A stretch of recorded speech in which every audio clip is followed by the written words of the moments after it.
subsequently to the approval of these minister designates? All right. So for today, the House, led by the majority leader, Mahama Yariga, presented the business statement for next week.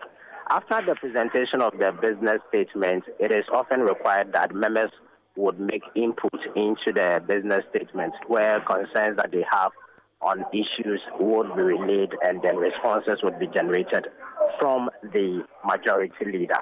Now, we had the minority leader, Alexander Afenyo-Macken, rising up to speak to issues regarding the Ablekuma North parliamentary election. Now, they were concerned that after the December elections, so now, collation had not been completed for that particular constituency. So they noted that over the period or since the 9th Parliament commenced, they had drummed home their concern for the former majority leader, Dr. Kasiela, to force him to ensure that this particular issue is addressed. But then he wasn't able to do that. So we had the change in leadership of the majority caucus. So he is urging on the new leader, Mahama Yariga, to ensure that they channel their concerns to the relevant authorities to ensure maximum protection is provided at the EC office for the completion of collation of the Ablekuma North parliamentary election results. When he finished making that call, we had members of the minority group rising up on their feet with notices with various inscriptions, stop violence at Ablekuma North, collate now, and all that, to register their displeasure over the delays to ensure the completion of that collation of results. They also chanted some patriotic songs in a bid to drum home that concern. So just as that was going on, they kept also repeating that no Ablekuma North parliamentary election results, no government business. So they were singing that along, and that generated some disorder in the House. After failed attempt to ensure order, the second deputy speaker, Andrew Esiama-Mwakun, was actually compelled to suspend sitting for 30 minutes just to ensure that some order is achieved. Earlier, we realized that both leaders were still in the chamber. Ordinarily, you would have expected that after the suspension, the speaker would announce that he was going to engage these leaders to reach a consensus. But we didn't hear any announcement of that sort. He only suspended for 30 minutes. But later, they had that engagement back door, and then the concern was addressed. So when they returned from the recess, we heard from the majority leader, Mahama Yariga, who said that they had reached a consensus and that the concerns of the minority would be channeled to the appropriate quarters for redress, which actually paved the way for the adoption or the debate on the report of the Appointments Committee, subsequently its adoption by the House, and that saw the approval of Mohammed Mubarak Muntaka as the minister-designate for the Interior, as well as some regional ministers designated to for.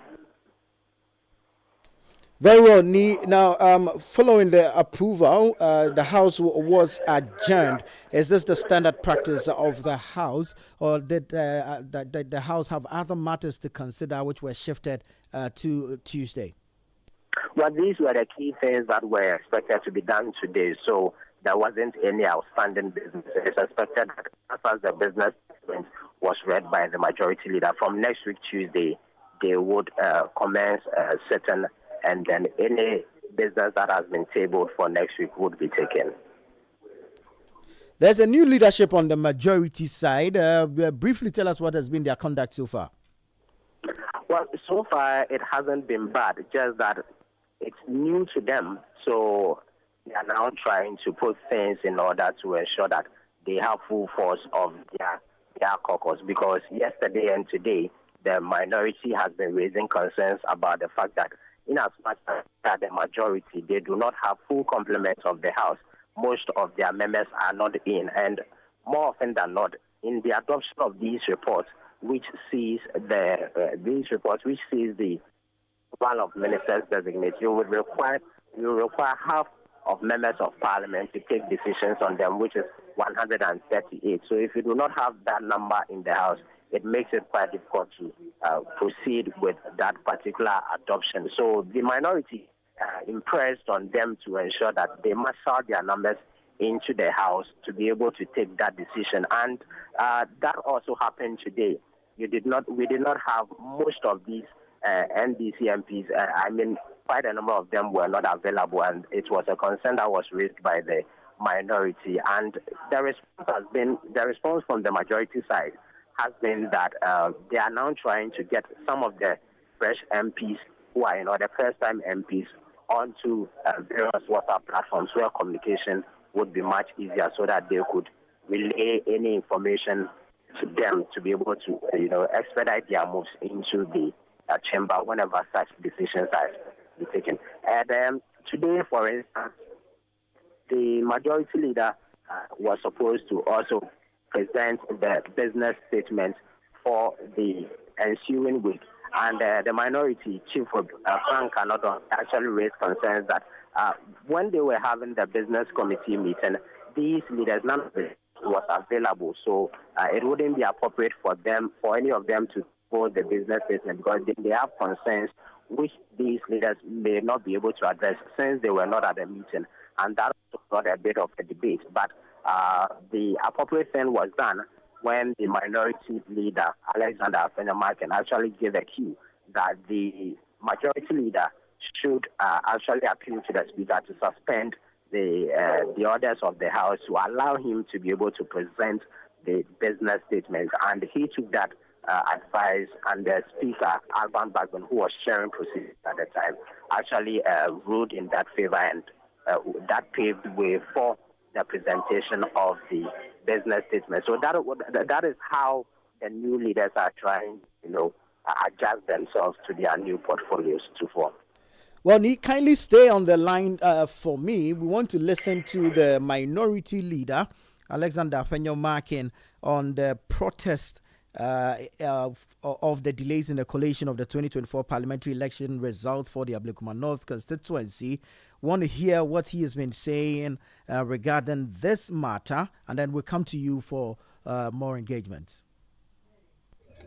To take steps in ensuring that Dr. Dampari, the IGP, who is the head of the Election Security Task Force, is able to provide sufficient security to enable the EC undertake its constitutional mandate. Mr. Speaker, we raise this as a serious democratic matter because it is a blot on our otherwise peaceful democracy. This is supposed to be a 276-member chamber. We are 275. The people of Ablekuma need a representation, and government must take steps in ensuring that the Electoral Commission declares. Thank you.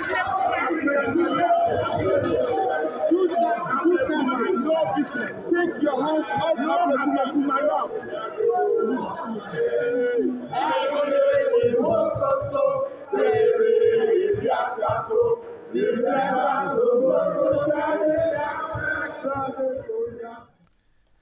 Alexander Afenyomarkin, the minority leader in the 9th Parliament, and of course, some excerpts from what transpired on the floor of the House. Earlier, you heard from our parliamentary correspondent, Ni Ayikwe Okai, bringing us up to speed with parliamentary proceedings today.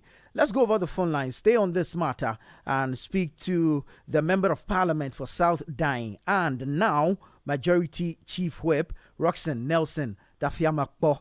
Good evening, sir, and thank you so much for your time. Good evening. I'm privileged to have joined you. Grateful. We're looking at Parliament and proceedings today and all that transpired. From your first of all, congratulations, of course, taking over the role as Majority Chief Whip. Congratulations on that. We wish you well. We just want to know how the new leadership is faring as against what we will say is the position of the minority regarding government business in the House.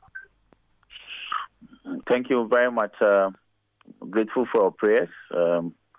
we'll continue to need your support to be able to do more as we move to a front line in terms of parliamentary politics in this country.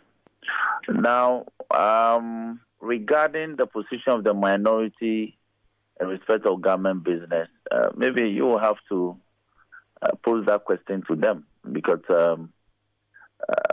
as majority and as our leader being leader of government business, it's our duty to ensure that whatever business government wants done within the week, within a day, those businesses are accomplished, notwithstanding protestation, whether outside or on the floor of Parliament. My duty as the whip and the duty of my leader, the Honorable Mahama Yariga, is to ensure that whatever it takes, you have the issues settled so businesses are conducted effectively and conclusively. And that's what we did today. Was any member of the current leadership on your side part of the meeting that came up with the business for the ensuing week? If you see, parliamentary business operates in a continuum. So the earlier argument, if I understand your question, was in reference to the point made by the Honorable Frank Anodonpre, that because none of us, the new leaders, was at the meeting yesterday, and therefore he perhaps has issues with us, any of us presenting the report. But whoever represented us yesterday at that meeting had the capacity to do so on behalf of the majority caucus. And he made the point that it was the Honorable, the then First Deputy Chief Whip, the Honorable Ibrahim Ahmed, who, as it is now, is the Minister for Local Government, who had the opportunity to chair the committee and had the businesses prioritized and put together in a business statement. How could anybody say that because the person who represented the majority caucus is no longer in leadership, and so the leadership of the majority caucus, nobody has the locus to present the business statement? In any case, it was just about presentation of paper, and like Speaker eruditely posited, any member of the rules, any member pursuant to Order 96 of our standing orders, any member could have the opportunity to present the statement for next week, including the chairman of the committee or the whips or any member. So, fortuitously, the leader or the majority leader himself also was on the floor. I was also available but it was pure mischief. They had nothing to say except to make those suggestions by way of protestations, but they were empty protestations. So eventually the business statement got read and got adopted. Very well. Let's look at the protest and the subsequent disruption that led to the suspension of sitting for some time. Was there proper justification for this, with the minority demanding the collation of the Ablekuma North constituency results at the parliamentary level? Would you agree that indeed it is equally important to have the people of Ablekuma North duly represented in the House? By all means, the people of Ablekuma North need their representation. And by all means, they have to have it. But these were the same group of people who denied SAL, Santro Kofi, Akpafo, Lipe, and Lolobi people for 4 years in this country. These people, they just left government barely a month ago. Today, they are raising placards on the floor of Parliament asking that Ablekuma results be declared. We are fortunate that there has been elections in Ablekuma North. What is the issue is the formal declaration of the results. But the people of South, the electoral commission didn't even organize one for them. When we raised the matter on the floor, People like Afenyo Martins and Dominic Nitiwu, today who was on the floor and joined the chorus in singing, they told us that Parliament was not the forum to raise the issues we were raising and that we should go to court. We went to court. The matter traveled for 4 years. As we speak, some aspects of the SAL issue is still in court. But the life of that parliament has come to an end. So, as for opposition politics in parliament, they can do it. But what happened today was quite shameful because it was totally uncalled for. They had nothing to do. It was a Friday late afternoon. They had nothing to do. So they decided to choreograph this and to, as it were, stage this demonstration. Parliament has no role in this matter. It is the Electoral Commission and the court. Electoral Commission went to court. The NPP members who were on their feet today, they went to court to seek a court order to have collation done. The collation has been ongoing. The collation hasn't been a one-stop action. It's been a series of activities leading or resulting in a collation that is never conclusive. So if there's a stalemate, Parliament is not the forum. The court has already called on the police to provide security. The police provide security every time there's a need for collation. The problem in this matter is the Electoral Commission itself. The Electoral Commission has become very partisan and not law abiding. Why? Even where the court says use your returning officers to do the collation, in some instances they don't use the returning officers. So the problem in Ablekumanov is created by the Electoral Commission. It's not created by Parliament, for which Parliament is being called upon to resolve it. Neither is it created by the police, nor created by the political parties. It is the Electoral Commission that has created the problem. Honorable, you just told us a similar thing in your comparison of the SAL issue with that of Ablekuma North. And now I'm asking that, is it justification or compensation for the non-representation of Ablekuma North that Parliament, you were told then that SAL, Parliament is not a platform to address the SAL issue, and so if tables have turned, same should not be the platform for Ablekuma North. Is this enough compensation? No. That's not my argument. If you listen to me carefully, I'm saying we had a worse scenario in terms of SAL. The people who are crying today told us off to go to court. But I'm saying, in respect of Ablekuma North, Parliament has no rule. It is not as if somebody has been declared as winner of Ablekuma North. His or her name has been sent to Parliament for the person to be sworn in, and Parliament is not swearing the person in. If this were the case, then they would have. Then what they did today would have been germane. It would have been or as a matter of course, it would have been proper that you stage a protest in Parliament to call on Parliament to recognize the person whose details have been provided to Parliament for the person to be sworn in. That is not the case. The matter is still before the Electoral Commission. It is the same MPP who told us that pursuant to the constitutional provisions in Article 42, 43, 46, 45, and 50, 51 and 52, nobody is supposed to interfere in the independence of the Electoral Commission in terms of the performance of its function. So why is Parliament being called upon to interfere in the work of the Electoral Commission today?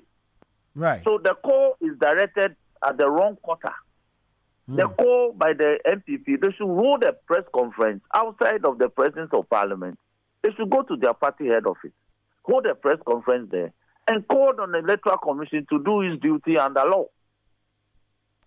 Very well. And not to ask Parliament to direct the Electoral Commission to do its duty, because the court has already ordered the Electoral Commission to do its duty. That was the mandamus application they applied for and got granted for them. How is Parliament supposed to execute the order that they so obtained? So today's agitation was totally unnecessary. It was uncalled for, and it's an embarrassment to the NPP party. Because they embarrassed themselves. Right. And everybody saw what they did. Right.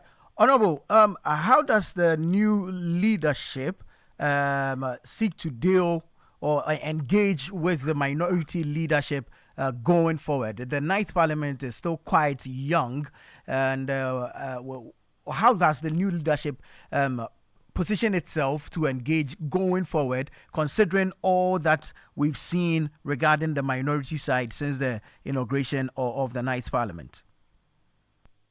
We have so far conducted business of the House in a consensus manner. We haven't lorded it over them because we have a super majority. So whether or not they are available, we proceeded to do things. No, even if you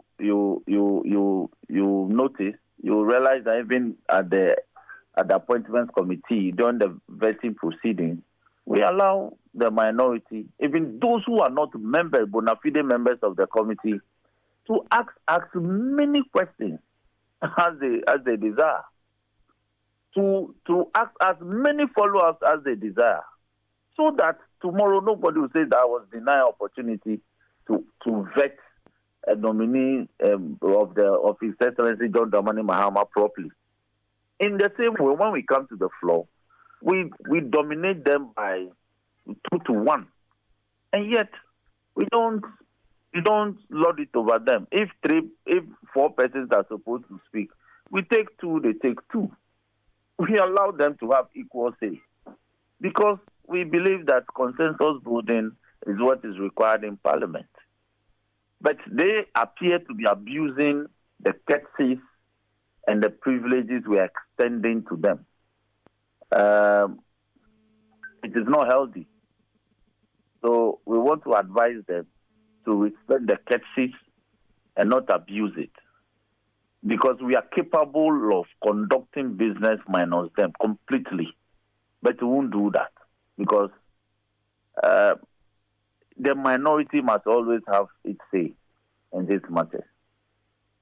Right. It's interesting that you mentioned the appointments committee and the vetting process. Today, we observed that you were not too excited about a comment that stemmed out of a question that was being asked regarding allocations for slots allocations to members of parliament for slots into the security services.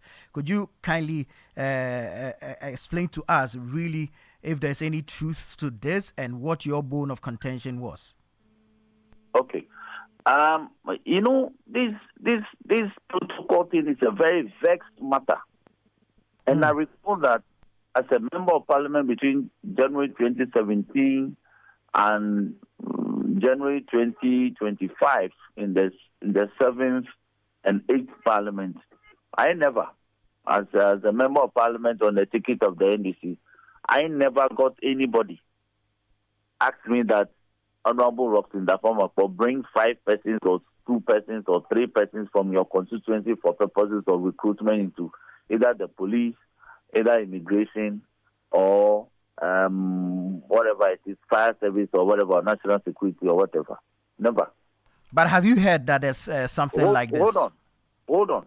So where there are rumors of other members of parliament who may have benefited, I have never seen any such evidence. And I can let me say,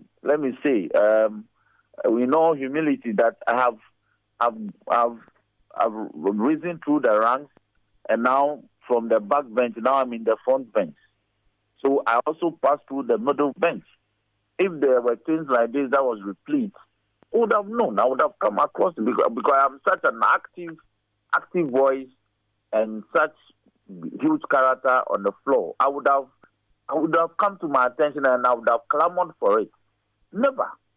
So if a couple of persons maybe got opportunity through some other arrangement, it is not a facility extended to the entire membership of the NDC caucus in Parliament. More so, being specific that every single NDC member of Parliament got it. That was why I had to rush from my office, return to the vetting process, and even though my chairman denied me the opportunity, I defied him and registered my protestation that no, during the immediate past general election, a lot of my colleagues suffered this in the hands of their electorate. They were accused of having a protocol allocation and selling it. A lot struggled to defend it, because how do you defend this? It's an allegation. You are unable to. If you say lamely that it didn't happen, they don't buy it. So if I'd allow Honorable Afenyo Martin's question, very mischievous and wicked allegation against my colleagues to have gone in today, we would have been finished. It was such a mischievous and very wicked allegation to rope in the NDC members of parliament to, as it were, say that we got protocol, and then the people's allegation at the time that the people sold it and made money would have been given effect to. So it was important that as a leader you protect your members. You protect the sanctity of parliament itself. It means parliament itself as they engage in an illegality. That is why I thought that my chairman ought not to have allowed such a question. If you allow such a question to go in and then the nominee responded to you, whether favorably or not, the people would have seen that there's a element called protocol allocation where members benefit illicitly.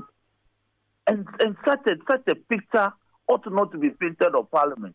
I am fortunate to be in leadership now. So everything we do to protect the sanctity of parliament, we have to do it, bar none. If you want to play politics with it, you can, but parliament must not be smeared that way.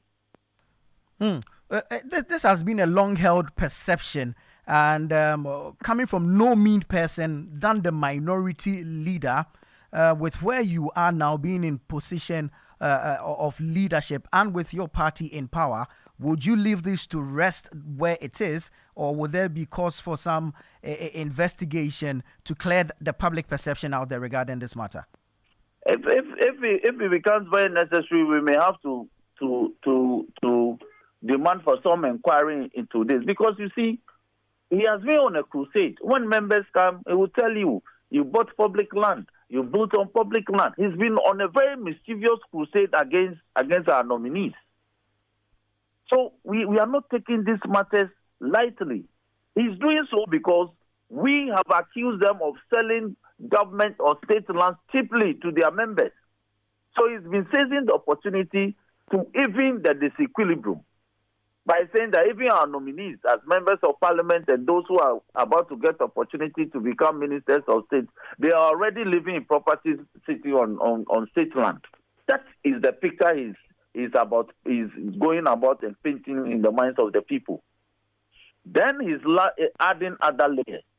So he tells you that even though you accuse us of putting our party people into the police service unlawfully or in a very obscene manner, your own members of parliament also benefited.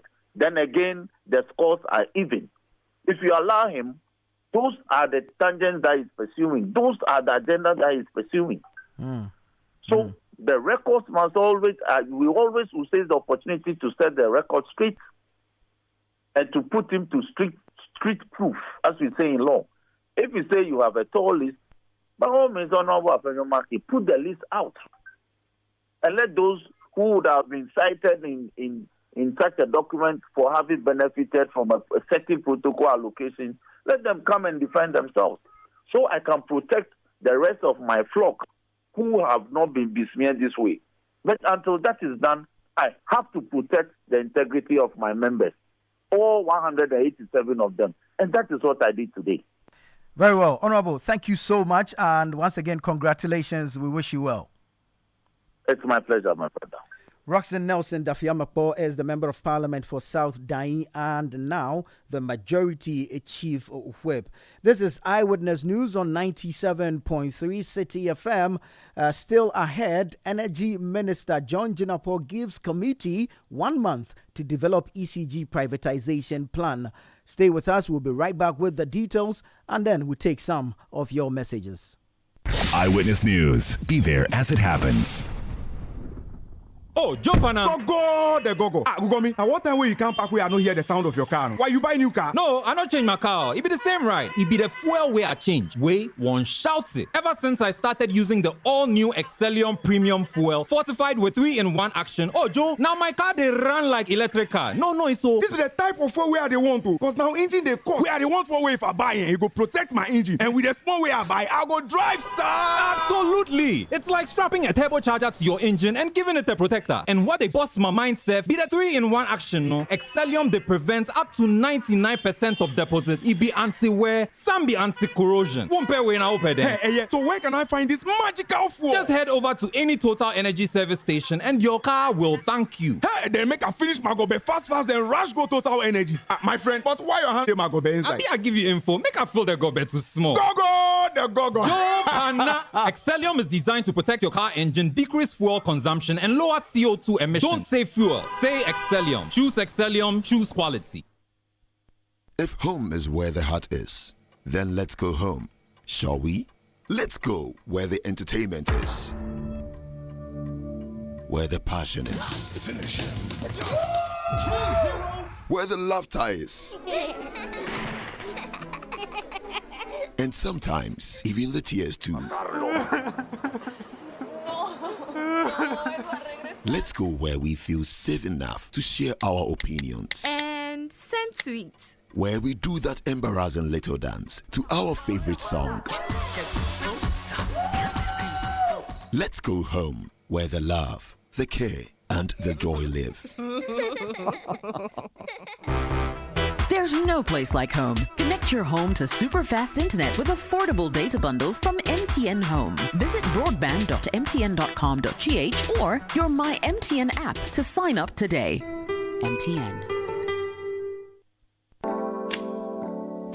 It's time to reset yourself and everything else around you for success in the new year. Tune in to the Effective Living Series 2025 this January on Channel 1 TV and 97.3 City FM. Start your year with insightful discussions and expert tips on personal growth, health, success, and more. From the 6th of January, join Apioko and Caleb Kuda engage our guests with various expertise on the Effective Living Series for a comprehensive guide to resetting your life in 2025. Week 1 kicks off with Personal Reset. Week 2 focuses on resetting your personal economy. Week 3 is all about resetting your health. Week 4, resetting business, calibrate, remodel, and rebuild. Catch the Effective Living Series live on the City Breakfast Show on 97.3 City FM and Breakfast Daily on Channel 1 TV, Monday through Thursday. Don't miss out on transforming your life for the better every week only on Channel 1 TV and 97.3 City FM. The Effective Living Series 2025 is powered by Channel 1 TV and 97.3 City FM and is proudly sponsored by Hallmark Cafe. Hallmark Cafe, delight in every sip and bite.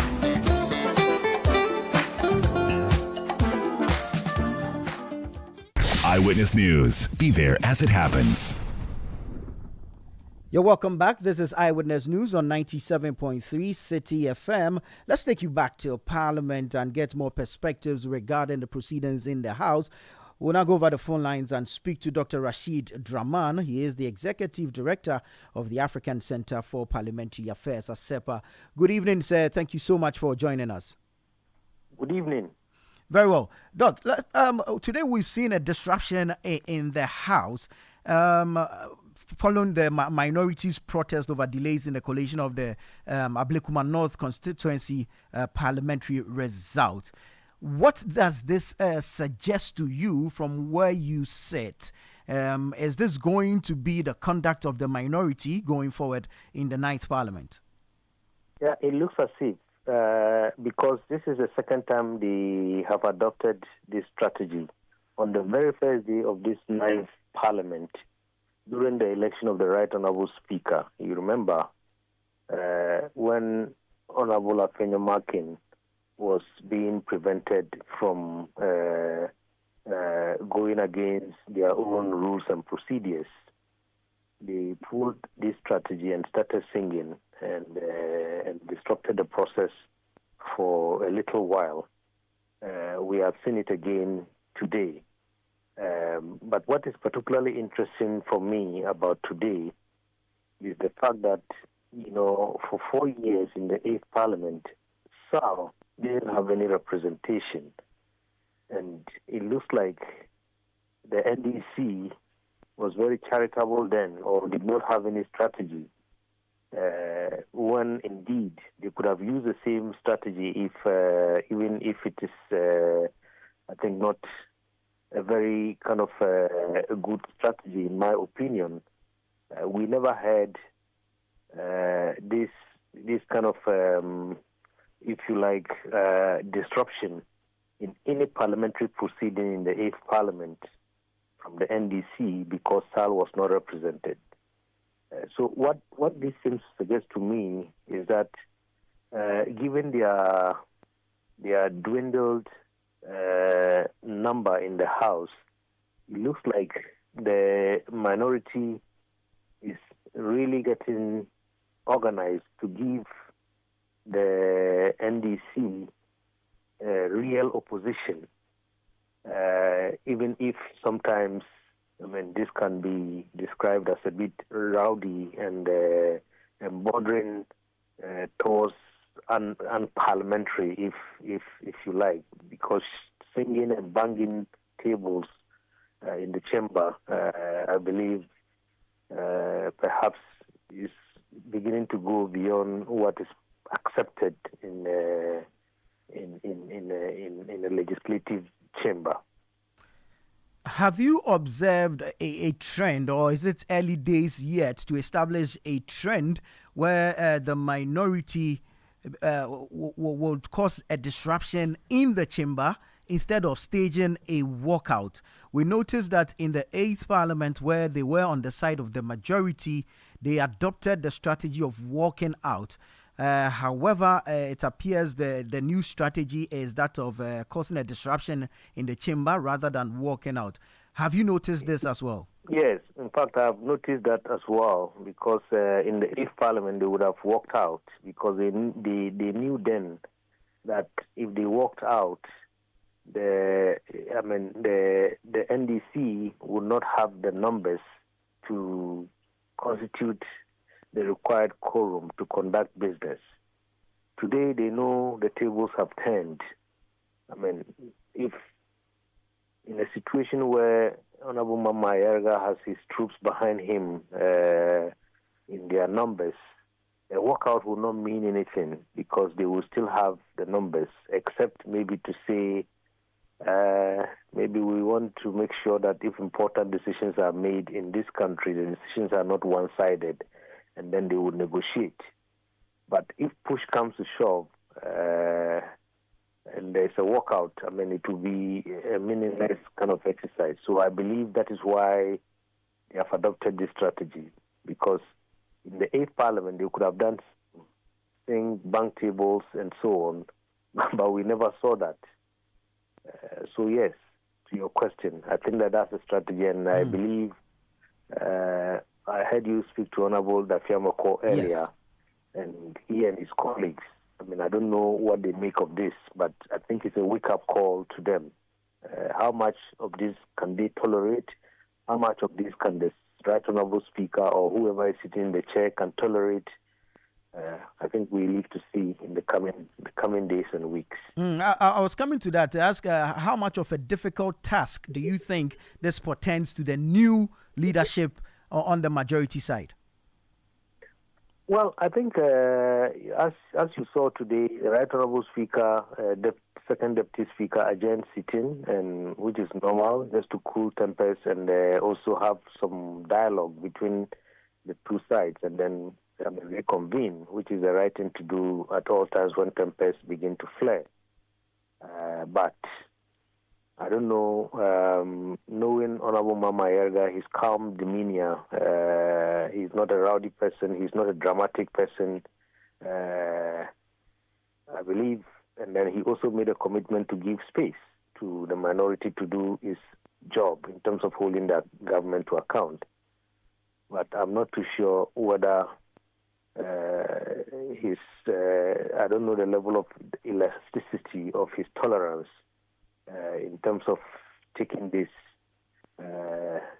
only the coming days would tell how much of this disruptive strategy he's going to take. Because the minority is going back on their own words when they promise that they are not going to be disruptive, they are going to cooperate with the majority in order to get the business of this country done. When the majority begin emasculating them, I think perhaps they would have called it upon themselves. Right. Now, Doc, we know of the relationship between former leaders of the House, talk of the likes of Oseiche Mensah-Bonsu and Haruna Idrisu. You can talk of even Appenyo Markin himself and Dr. Kassiola Toforsen. I don't know from where you sit what you make of that of Mahama Yariga and Alexander Appenyo Markin. I'm not too sure whether they have a close relationship, like you rightly said. I mean, as compared to previous leaders, maybe even beginning from Right Honorable Speaker Bagwin and Honorable Oseiche Mensah-Bonsu. If you remember, there were times when each of them would go and support the other in the constituency during elections and so on. Haruna Idrisu developed a very good relationship with Honorable Oseiche Mensah-Bonsu, and I mean, so on and so forth. What I know is Honorable Appenyo Markin has a very good relationship with Honorable Dafiameko, but of course, he's not the majority leader of government business. Sometimes it takes a bit of time for these relationships to develop. So I believe it's early days yet. But I mean, it's going to be important because that will be part of making sure that government business gets done. Because at the end of the day, sometimes these personal relationships count a lot, especially when tensions begin to rise. Right. Now, finally, Doc, on the appointment committee sittings and the vetting process so far, early on when the process began, you had a bite at it and what you thought was the conduct of both members or members on either side of the House. The sitting has progressed for some time now. What is your current observation so far? I think that we are beginning to see some improvement, if I could say so, especially when I watched Honorable Muntaka today and when I watched the Fisheries Minister designate yesterday and some other nominees. But you see, my brother, the more I think about this appointments committee, the more I get very worried about the direction of this country. We live in this country through many legislative kind of mandates. We have never seen situations where people go for confirmation and then get rejected. So it's almost becoming like it's a norm. Is it the case that the presidents over the years have been doing their job very well in terms of the selection, or it is the case that Parliament is not hard-hitting enough and shielding most of these nominees, as, for instance, we saw in the 8th Parliament and so on. So many people are beginning to question the relevance of this committee. And I, myself, am beginning to have some reflections. I mean, is it just a simple procedure just to tick the box that Parliament had a say? Or are we going to see someday when somebody will appear before the committee and the two sides, particularly the side that is in power, will say, look, His Excellency, the President, yes, we saw your nomination, but I think we'll side with the Ghanaian people. I mean, when we see that day, because I don't think that all the presidents we have had in the past have been perfect and right in the choices that they have made. So I think this is a call to Parliament so that, they don't make this committee a committee that is not relevant. Because I don't think you write an exam and you always get 100%. Very well, Doc. Thank you so much for your time this evening, and we wish you well. Thank you. Dr. Rashid Rahman is the Executive Director of the African Center for Parliamentary Affairs, SEPA. This is Eyewitness News on 97.3 City FM. Let's take some of your messages. Neo Degni Atukwekwe from Accra says Ghanaians are proud of bringing JDM back. We won't regret one bit. The NDC government will surely reset Ghana with stronger hands. The nation needs 20 years to reset and not to bring the NPP back within this period. Akapol Jr. from Ahafumim says the nominated ministers could not have been disappointed by the committee looking at how they performed during the vetting. We can only wish them well and also expect the minority to constructively criticize and hold them to their promises to this nation.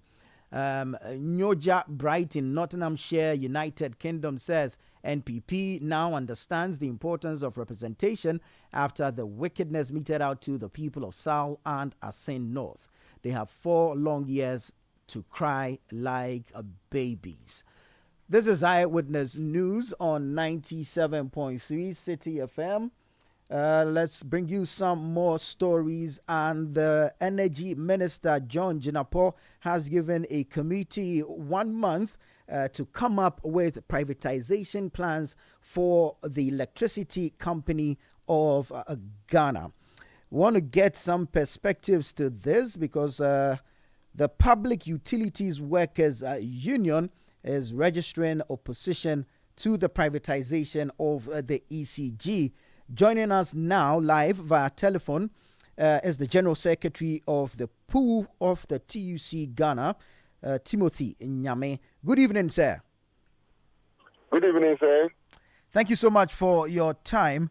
And if the government has done an assessment and believes that privatizing ECG is the way to go to better that end of the value chain for the Public Utility Workers Union, really, what is your issue of concern regarding this proposed move by the government? Thank you very much, and good evening to your listeners. As you may recall, in our congratulatory message to His Excellency, we drew his attention to issues concerning privatization of ECG, for which we said at the appropriate time we will also come out to state our position. We have not come out, but we just heard this morning that a committee has been put in place. So we sent a message to our members because our members are actually not happy about the development. So we have to quickly send a message to our members asking them to remain calm whilst we go through the process. Yes. So as I said in our statement, ECG is it's a national asset. And we think as POO, privatizing it is not the way to go. But it looks as if government is determined in privatizing the ECG. And you can just see that they have set up a committee. And interestingly, some of the membership of the committee, someone like Brother Benjamin Guachi, who used to speak here about the workers of ECG, is a member there. And as we speak, we have not had any engagement with government regarding privatization of ECG. Mr. Nyame, are you referring to Benjamin Boachi of ASEP? Yes. Well, he has always advocated for the privatization of ECG. Yes, so we don't have a comment about that. But going to the state, classify our members as indulging in illegal connection without any evidence is a cause to worry. So when such a member has been co-opted to the committee, and of which the stakeholders, the major stakeholders of ECG are the workers of ECG, of which I represent, if you just see, you can see that the imbalance and without the credibility of the outcome of that, even the committee, because already some people have taken their stand in it. And we say that this is a national asset that once you have identified the problem of ECG, we should all come together to find solutions to it. So we think that by engaging the union and other, for that matter, workers of ECG, we will find a solution to it, to the situation. Because all these things that they are highlighting, for instance, I heard Honorable Minister visited the port to look at the containers that have been locked at the port. It's something that is of much concern because of ECG, of which we have highlighted. So it is just good that please we sit on a round table to discuss these issues, rather than some people among the committee classify our members of ECG as what criminals. So you want to give the dog a bad name and hang it. And so I want to find out. So if ECG is not performing, do we need to sell it? Do we sell after that is not performing? Does it have a value? So why can't we look at the problem that are bedeviling ECG so that we find a solution to it? Mr. Nyame, this issue first came up when the president met with the World Bank and suggested the privatization of the ECG. It was given impetus at the vetting of the energy minister. At all stages, you have registered your resistance. What has been the level of engagement so far regarding this? So far, there has not been any engagement, and we are actually prepared to engage government on the best way to manage ECG. We are very ready to interested in that. We want to actually put our cards on the table for how best ECG can be managed for the benefit of Ghanaians and its customers. So you see, people run commentary on ECG. So the price when the private sector comes, the price of the power will be lower, and so forth and so on. You understand? Meanwhile, everybody is highlighting that ECG is not profitable. It's not operating to the standard. Meanwhile, ECG is inefficient. So once you identify the inefficiency, let's find out what are the areas where there's inefficiency, and then let's see how to ward it off. So let ECG remain a public, a national asset. Instead of privatizing and rushing to privatize it and leave it to the hands of some group of individuals. Don't forget also that any person who will invest in ECG is coming on the is coming to for profit motive. My brother, if you can remember, other state institutions that have been privatized. The notable one is the telcos. Right. If you go to your village, you have to stand on a stone or somewhere before you can be able to get signal. You understand? Only that concentration has been on the urban centers. Even the urban center, where I am going to, if you were to call me after some minutes, you will not get, because that area, getting signal is difficult. So profit motive will be the ultimate aim of those people interested. Very well. Mr. Nyame, you have openly registered your resistance, but we are seeing progress. I mean, the plan is being fleshened. If you say to your members to stand by for further direction, what is this further direction? What is the next move for POO? Because clearly, government is going ahead with this, with the formation of a committee which has a 1 month timeline to come out with a plan for the privatization. Thank you very much. You see, when members are anxious, you have to give them assurance and hope that we have a plan. We shall exhaust all the legitimate plans in handling the issue. So we are asking them to remain calm whilst we go through due process when it comes to privatization of ECG. Thank you very much, Mr. Nyame, and we wish you well. Thank you very much. Timothy Nyame is the General Secretary of the Public Utilities Workers Union of the Trades Union Congress Ghana, speaking to us regarding the setting up of a 7-member committee to come up with a plan for the privatization of the electricity company of Ghana. The committee, which is composed of energy experts and key stakeholders, is charged with crafting strategies to transition ECG to private sector management with the aim of improving operational efficiency and service delivery. The Energy Minister, John Jinapor, has given the committee a 1 month timeline to develop this plan. Let's move on to some other stories. My colleague and head of current affairs production here at City 97.3 City FM, Fred Tete Jabano, is in the studio now, and he has a list, which list will have names of persons appointed to state institutions and other statutory bodies. So, Fred, kindly run us through this particular list. Yes, and before we go to the state institutions and statutory bodies, this evening, in about the next 30 minutes, we are expecting the President of the Republic, John Mahama, to swear in the next batch of ministers. Right. You recall that early on in the week, he swore in the first batch, which had the Minister of Energy, the Minister of Finance, the Education Minister, the Minister of Roads and Highways, and then Attorney General. And the Attorney General.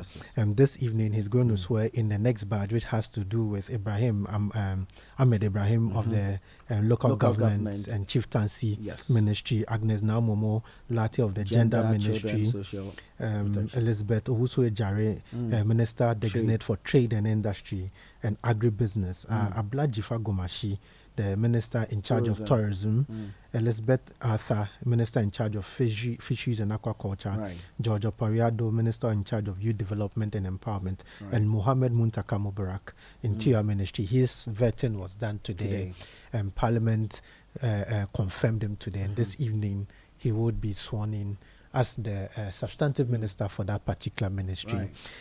Apart from that, the President has also been busy making appointments to other state-owned agencies and authorities, and so far, every other day or every day you hear of new appointments. Some of the new appointments we've seen so far would count to about 16. Let's go through the list. We start with Sylvester Mensah. Sylvester Mensah has been appointed Chief Executive of Exim Bank. If you know Sylvester Mensah, he was a former Chief Executive of a National Health Authority. Professor Nana Makluche has been made Acting Chief Executive of the Environmental Protection Agency. Dr. Kwesi Esiedu Inketia, Deputy Chief Executive Officer of the Minerals Investment Fund, the MIF. This particular gentleman is well known to be the son of the chairman of the National Democratic Congress, Johnson Esiedu Nketia. Justina Nelson is his boss. She has been made Minerals CEO of the Minerals Income Investment Fund. We have Felix Jemfi, National Service Authority. Felix Jemfi used to work within the National Service Authority. He became a close associate of the current General Secretary of the party, Fifi Kwete. Now he's been made the Director General of the National Service Authority. To deputize him, we have the Ruth Sedo.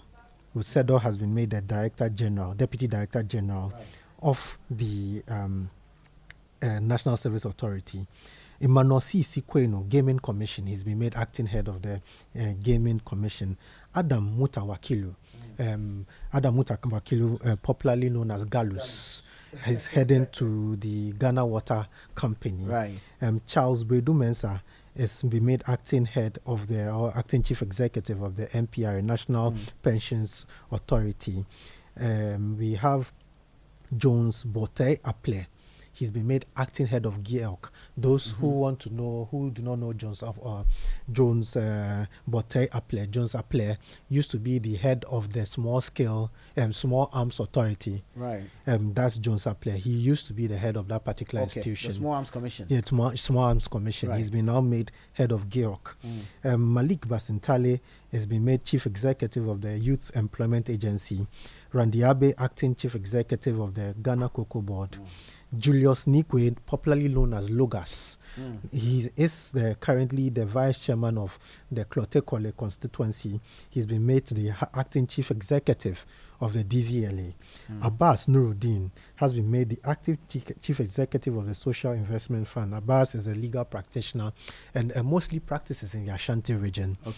We have Dr. Pesa White. Dr. Pesa White now heads the State Interest and Governance Authority, SIGA. And now Osman Ayarega, the current deputy organizer of the NDC, has been made the acting chief executive of the National Youth Authority. So he is a deputy youth organizer of the NDC, right, and now is heading to the National Youth Authority to take charge of that particular institution. So he will sit at the Kaneshi Sports Complex. Yes, the Widi Kaneshi Sports Complex. Very well, very well. Thank you so much, Fred. You had it, appointments to various statutory bodies and, of course, state institutions. So, President has been busy appointing directors general and chiefs executives of various institutions. Let's bring you a few messages. This is from Mausi Ayebi Aista from Abutia Tete in the Volta region, and she says Ghanaians should wholeheartedly support the formation of a committee on the privatization of the electricity company of Ghana. This initiative can enhance efficiency, attract investment, and improve service delivery.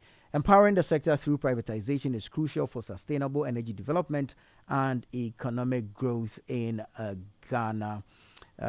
This one you don't put your name, but you're expressing disappointment in what ASEPA, Dr. Rashid Rahman of ASEPA has been saying. This is Eyewitness News on 97.3 City FM. We'll take a quick break here. When we come, we have a lot more for you. Stay with us. Eyewitness News. Be there as it happens. Oh, jump on now. Go. Gugomi, at what time when you come back where I don't hear the sound of your car? Why you buy new car? No, I not change my car. It be the same ride. It be the fuel way I change. Way one shouts it. Ever since I started using the all-new Excellium Premium Fuel, fortified with 3-in-1 action. Oh, Joe, now my car they run like electric car. No, it's so. This is the type of fuel where they want to. Because now engine they cost. Where they want for way if I buy it, it go protect my engine. And with the small way I buy, I go drive, sir. Absolutely. It's like strapping a turbocharger to your engine and giving it a protector. And what they bust my mind, Seth, be the 3-in-1 action, no? Excellium, they prevent up to 99% of deposit. It be anti-wear, some be anti-corrosion. Won't pay when I open them. Hey, so where can I find this magical fuel? Just head over to any Total Energy service station and your car will thank you. Hey, then make a finish my gobe fast, then rush go Total Energies. My friend, but why your hand my gobe inside? I give you info. Make a fill the gobe too small. Go. Joe Pana. Excellium is designed to protect your car engine, decrease fuel consumption, and lower CO2. Choose quality.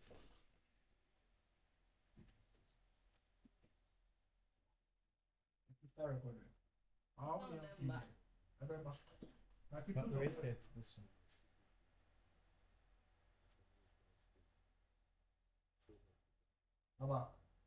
yeah.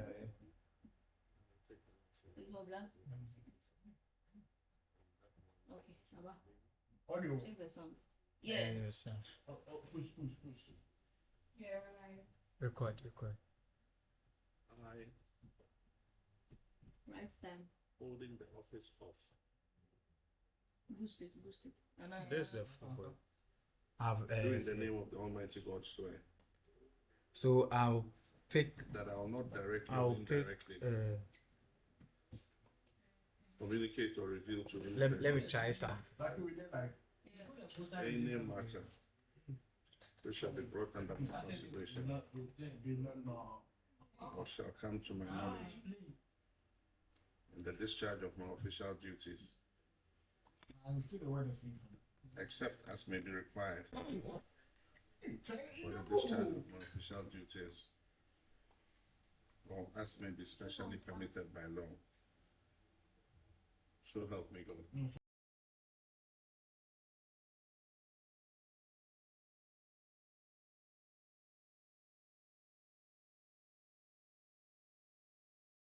We will now proceed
Audio